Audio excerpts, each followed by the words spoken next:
প্রথমেই বলে রাখি, সময় যখন পত্রিকা ও ডিজিটাল প্ল্যাটফর্মের অনেকগুলি বিভাগের মধ্যে একটি বিভাগের নাম নজর চাই নজর দিন।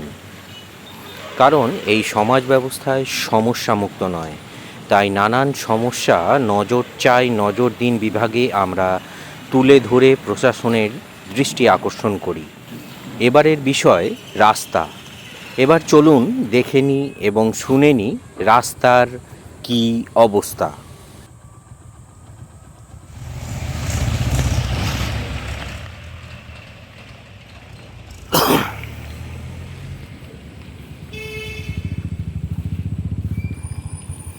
বর্ধমান কাটোয়া রোড কি অবস্থা? প্রশ্ন করলে নিত্যযাত্রীদের কাছ থেকে একটাই উত্তর আসবে, যান দেখে আসুন, চলার অযোগ্য হয়ে গেছে কয়েক কিলোমিটার। সত্যি? হ্যাঁ সত্যি। পুরো রাস্তাটাই কি একই অবস্থা? উত্তরে না। আপাতত বর্ধমান কাটোয়া রোডের যে অংশ প্রচণ্ড খারাপ, চলুন সেই অংশটা দেখে নিই। রাস্তার অবস্থা কেমন? সত্যি কি সরকারের জন্য রাস্তা খারাপ হয়? প্রশ্নটা তোলা হলো এই কারণে, নাগরিক হিসাবে আমাদের কোনো দায় নেই কি?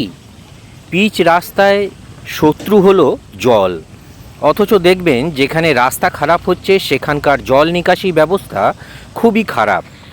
তার ওপর আমরা নাগরিকরা রাস্তার ধারে বাড়ি, দোকান কিংবা অন্য কিছু যখন করছি তখন রাস্তা জল নিকাশিকে বন্ধ করে দিচ্ছি। এর দায় কে নেবে? আসলে আমরা শুধু অভিযোগ করতে জানি, রক্ষণাবেক্ষণের দিকে আমরা সত্যি কি নজর দিয়ে থাকি? এখানেই থেমে নেই। যে রাস্তা দিয়ে হেভিওয়েট গাড়ি যাতায়াত নিষিদ্ধ, সেই রাস্তা দিয়েই হেভিওয়েট গাড়ি ছুটছে। এসবের মাঝেই রাস্তা সারাই নিয়ে নানান অভিযোগ। রাস্তা সারাই করার 2 মাসের মধ্যেই রাস্তার পিচ উঠে বড় বড় গর্ত তৈরি হয়ে যাচ্ছে। পরের পার্টে প্রশাসনের বক্তব্য আমরা শোনাবো। এখন চলুন শুনে নিই স্থানীয় মানুষজন কি বলছেন।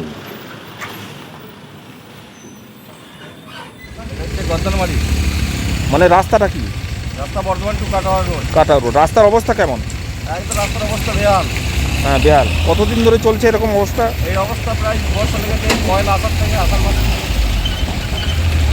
একটু আগে দেখলাম টোটো উল্টে গিয়েছিল, তার দুর্ঘটনা কি ঘটে এরকম? হ্যাঁ প্রায় ঘটে। প্রায় ঘটে। কতদিন ধরে খারাপ হয়ে রয়েছে রাস্তা? এটা প্রায় 1.5 মাস হলো। 1.5 মাস। সাধারণ মানুষের বেশি অসুবিধা এবং গাড়ি যানবাহনের অসুবিধা। হ্যাঁ। মানে যখন খুশি মনে বিপদ ঘটে যেতে পারে। তো আপনি কোথায় যাবেন? আমি যাবো আমারও। 1 মাস হলো। 1 মাস হলো। বাগাচ্ছে না? বাগাচ্ছে আবার খারাপ হয়ে যাচ্ছে। বাগাচ্ছে আবার খারাপ হচ্ছে। খারাপ হচ্ছে কেন অত তাড়াতাড়ি? খারাপ হচ্ছে, এটা পানি দাঁড়িয়ে যাচ্ছে এখানে। হ্যাঁ এখানে পানি দাঁড়িয়ে যাচ্ছে। জল দাঁড়িয়ে যাচ্ছে। রাস্তাটা বাগানো দরকার, নাহলে তো অ্যাক্সিডেন্ট হবে। খুব খারাপ। এটা কোথায়? এটা গদ্দনমারি। বর্ধমানমারি। এই রাস্তা কি কেউ বাগাচ্ছে না? বাগানোর পরেও এরকম হয়ে যাচ্ছে, ভালো করে হচ্ছে না। বর্ধমানমারি আপনার টোটোটা দেখলাম উল্টে গিয়েছিল, এই যে এতগুলো প্যাসেঞ্জার নিয়ে রিস্ক নিয়ে আপনি যাচ্ছেন,